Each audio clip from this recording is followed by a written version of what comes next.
Lanjut belajar lisensi Microsoft, kali ini kita akan belajar mengenai Windows Server Client Access License atau CAL. Sebelum itu, jangan lupa Anda subscribe ke channel ini untuk Anda bisa mendapatkan notifikasi ketika ada video-video terbaru dari channel ini. Sudah? Ya. Banyak perusahaan ingin menerapkan Good Corporate Governance atau GCG. Salah satunya adalah untuk software-software yang digunakan harus terlisensi dengan baik atau disebut juga dengan menggunakan software asli. Nah, kalau misalkan kita menggunakan Windows ataupun Office itu gampang. Kita cuma tinggal menghitung berapa device yang kita gunakan, ya, itu terinstall di device itu berapa, ya, kita cuma tinggal membeli license jumlah device itu. Problemnya adalah di Windows Server. Windows Server seringkali orang mengira adalah kita cukup beli lisensi Windows Server dan mungkin ada bundling 5 kal di situ, itu selesai. Problemnya adalah banyak customer atau banyak perusahaan tidak sadar bahwa di Windows Server itu, Anda selain membeli license Windows Servernya, Anda juga harus membeli license Client Access License, yang mana itu adalah lisensi untuk kita bisa atau boleh terkonek ke service-service di Windows Server. Misalnya yang paling gampang adalah DHCP, ataupun DNS, ataupun Active Directory. Itu membutuhkan license. Ya. Di video ini, kita akan belajar mengenai bagaimana kita bisa melakukan perhitungan Windows Server CAL, ya, dan juga mengenai bagaimana kita bisa mendapatkan perhitungan yang paling optimal untuk kita bisa menyesuaikan dengan konfigurasi perusahaan kita. Oke? Yuk kita dalami. Oke, sekarang kita ke OneNote. Saya akan menggunakan OneNote ini jadi whiteboard ya. Client Access License atau CAL ya. Simpelnya adalah lisensi untuk kita boleh connect ke Windows Server ya. Nanti akan ada SQL CAL atau CAL yang lainnya ya. Kita akan bahas mengenai CAL atau lebih tepatnya adalah Windows Server CAL ya. Apa ini Windows Server CAL? Windows Server CAL adalah misalnya kita punya sebuah Windows Server. Nah, kita punya sebuah server nih. Anggaplah server ini berjalan Active Directory. Saya ulang gambarnya ya, yang bagus ya. Kita bisa punya server nih. Di sini jalan misalkan Windows Server yang terbaru 2019 kalau nggak salah ya. Nah, kita misalkan di sini berjalan Active Directory. Di Active Directory ini tentunya akan kita simpan data user gitu kan, loginnya dan lain sebagainya. Misalkan di sini ada 9 atau biar gampang ada 3 user aja lah ya. Nah, 3 user ini connect ke Active Directory. Dia punya masing-masing, yang satu pakai laptop, yang sini juga pakai laptop ya, dia juga misalkan di sini dia ada PC. Masing-masing ini connect ke Active Directory. Berapa license yang dibutuhkan oleh company ini ya? Jawabannya adalah 3 kal. Jawabannya adalah 3 kal. Oke. Nah, ini baru caranya itu simpel. Tapi apakah ini lengkap? Belum. Nah, CAL itu ada 2 jenis. Ada user CAL ya, ada device CAL. Nah, ini masing-masing penggunaannya berbeda dan di masing-masing case ini lebih murah tergantung dari karakter employee kita. Nah, pada case ini misalkan si A, B, dan C ya, dia mengakses menggunakan laptop. Berapa dia butuh license? 3 kal. Perusahaan boleh pilih mau beli 3 kal user license ya, atau lebih lengkapnya 3 Windows Server user CAL, saya singkat aja ya, WSUC. Nah, company juga kalau mau bisa aja milih mempurchase 3 Windows Server device CAL. Salah satu terserah yang mana ya. Nah, kalau kita suruh pilih mana yang lebih murah, biasanya device CAL itu lebih murah. User CAL anggaplah harganya $100. Biasa device CAL paling 89 sampai 80 dapat dengan $95. Jadi maksud saya dia lebih murah. Jedanya ini angka nggak bisa dipegang ya. Saya cuma bilang ada lebih murah. Nah, tentunya zaman sekarang kita menggunakan device lebih dari satu ya. Misalkan kita merunning sebuah web server ya. Saya punya aplikasi internal berjalan di atas platform web ya. Saya mengakses menggunakan laptop saya. Kadang saya mengakses menggunakan misalkan saya sih ya. Kadang saya akses menggunakan iPhone saya. Tapi saya nggak punya iPhone ya. Oke. Nah, kalau seperti ini case-nya gimana? Sekarang kita hitung. Ada berapa device di sini? Ya. Device di sini ini ada 3 user, ada 4 device. Lagi-lagi perusahaan bisa milih kalau dia mau comply, mau purchase 3 user CAL atau 4 device CAL. Ya. Terus kalau misalkan si C dia juga punya Samsung Galaxy atau dia pakai tablet mengakses web server ini ya. Sini kira dulu ya. Nah, jadi kalau si C dia punya satu device lagi untuk mengakses server ini, perusahaan bisa milih mau purchase 3 user CAL atau 5 device CAL. Nah, di sini ingat ya, ada 1 2 3 4 5 device. Terserah. Ya. Jadi, kalau kita bisa simpulkan kalau karakter dari perusahaan kita itu lebih banyak device daripada user, mendingan modal pembelian kita adalah user CAL ya, lebih sedikit usernya.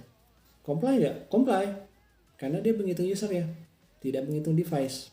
Berapapun device dari user itu no problem, kita hanya menghitung jumlah user di user CAL ya. Jadi ini cocok untuk karakter aplikasi yang diakses oleh multiple device. Nah, ada lagi model perusahaan yang totally berbeda dengan ini. Misalnya di perusahaan yang shift-shiftan ya. Ini saya hapus dulu. Misalnya saya punya satu PC. Saya punya 2 PC deh. Ya, ini saya hapus lagi. Nah, saya punya 2 PC. PC ini diakses kalau pagi diakses oleh si A dan si B.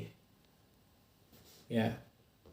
Kalau shift selanjutnya ada lagi yang akses si B, si C dan nanti akan ada si D.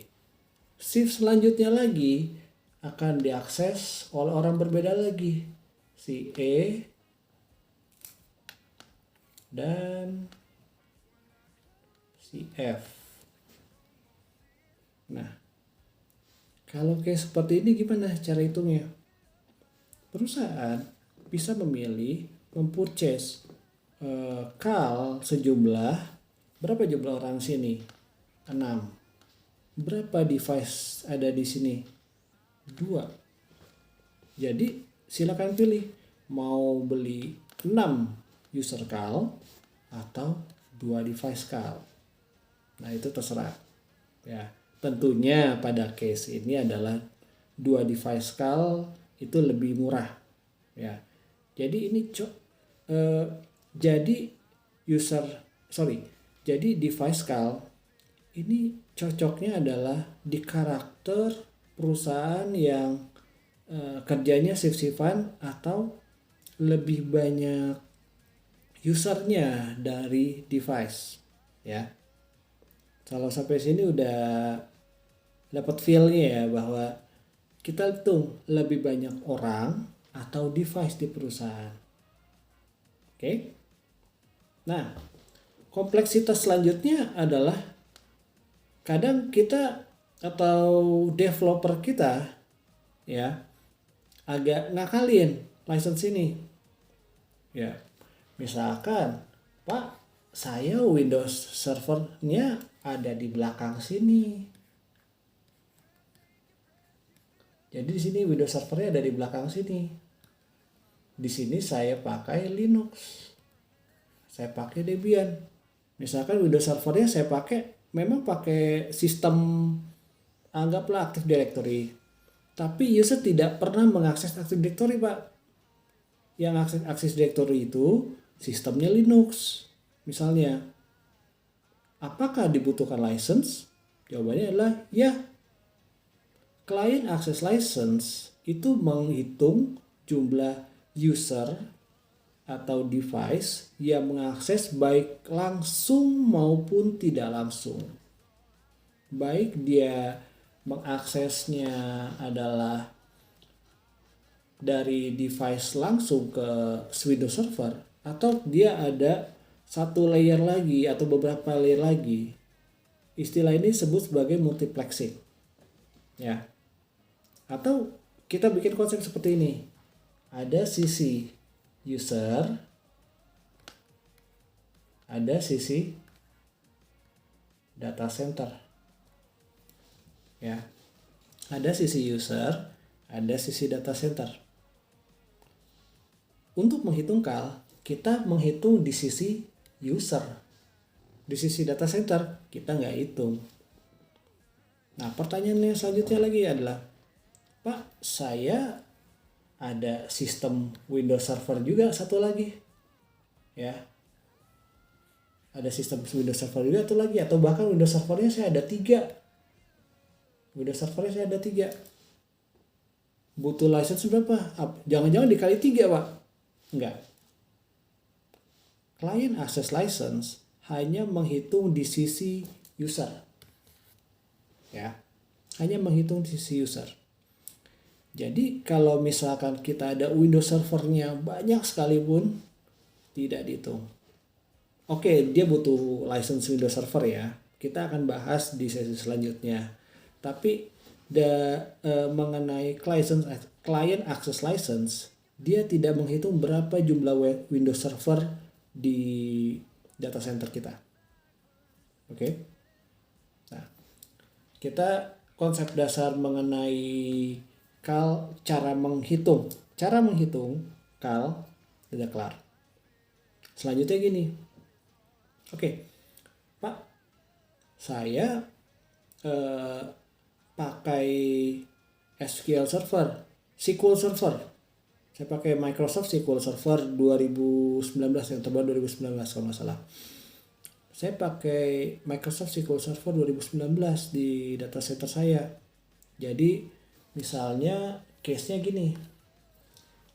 Saya punya sebuah database server. Ini adalah MS SQL atau SQL Server ya. Dan dia tentunya saya setting running di Windows Server 2019. BTW SQL Server yang baru running di Linux ya, tapi di sampel ini kita pakai Windows Server aja. Oke. Nah, saya punya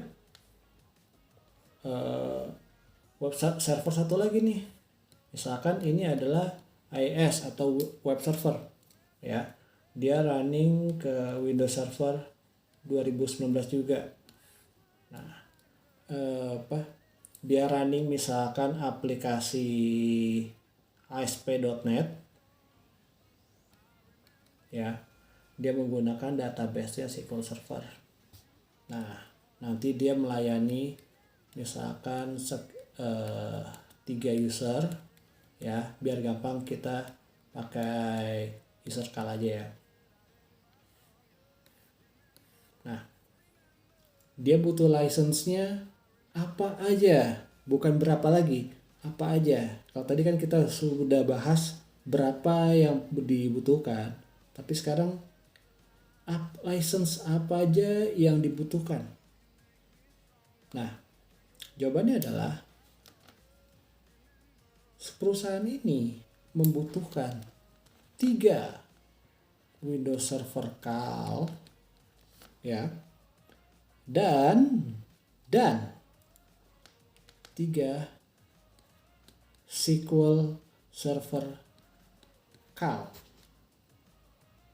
Oke, terserah mau menggunakan user CAL atau device CAL, ya.